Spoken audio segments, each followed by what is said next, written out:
আপনারা দেখেছেন আমি দ্বিতীয়বারের জন্য এফিডেভিট জমা করেছি, পেপার পত্রিকায় এসেছে বিধায়কদের সম্পত্তি বাড়ে, ইনকাম বাড়ে, আমি বিধায়ক হয়ে আমার ইনকাম কমে গেছে। বুঝতে পারছি আমি লসে রান করছি। তাহলে বলতে পারেন, অনেকে ভাইজান বলে, অনেকে বিধায়ক বলে, যে যে ভাষায় বলেন, তাহলে আপনি কেন, আপনার স্বার্থটা কি, আপনি লসে রান করছেন কেন?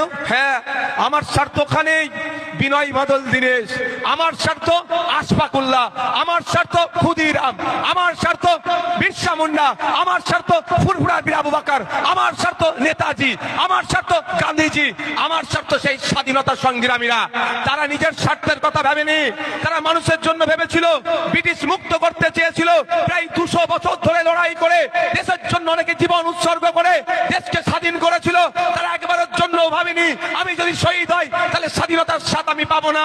তাদের কি মনে ছিল, দেশকে স্বাধীন করতে হবে, বড় ব্রিটিশদের হাত থেকে দেশকে মুক্ত করতে হবে, মানুষকে স্বস্তি নিঃশ্বাস ফেল দিতে হবে। তাই আমারও স্বার্থ হচ্ছে যে দ্বিচারিতা, যে নোংরামি, যে হিংসা, যে মারামারি, যে দুর্নীতি, যে সম্প্রীতিকে নষ্ট বাতাবরণ হচ্ছে, এটাকে বন্ধ করতে হবে। ভাঙড় সহ রাজ্যের মানুষ স্বস্তির নিঃশ্বাস যাতে নিতে পারে, তার অধিকার যাতে নিতে পারে, ছাত্ররা তার অধিকার বুঝে নেবে, যুবক তার অধিকার বুঝে নেবে, সরকারি কর্মচারী তার অধিকার বুঝে নেবে, কৃষক তার অধিকার বুঝে নেবে, ডেলিভার তার অধিকার বুঝে নেবে, রাজমিস্ত্রি তার অধিকার বুঝে নেবে, ভ্যান চালক তার অধিকার বুঝে নেবে, পার্ট টাইম যারা শিক্ষকতা করছে তারা তার অধিকার বুঝে নেবে, নার্সেরা তার অধিকার বুঝে নেবে, ডাক্তার তার অধিকার বুঝে নেবে, সর্বোপরি মায়েরা তার অধিকার বুঝে নেবে। তার লড়াই আমি নেমেছি।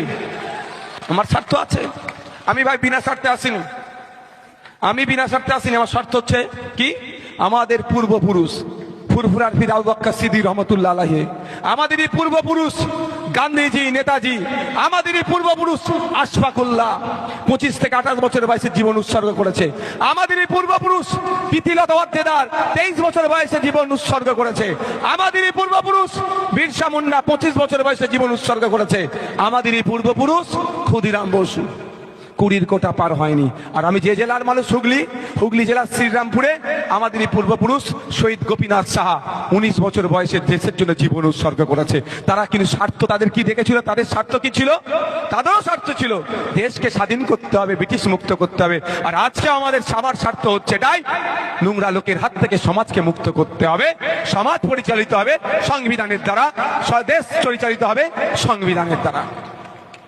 এই লড়াই, এই জায়গায় আমি লসে রান করছি, এতে আমার কিছু দুঃখের বিষয় না। কারণ আমি যা লাভ লস হই না কেন চিন্তা নেই, কেন বলুন তো, আমার বড় ভাইজান আছে তো।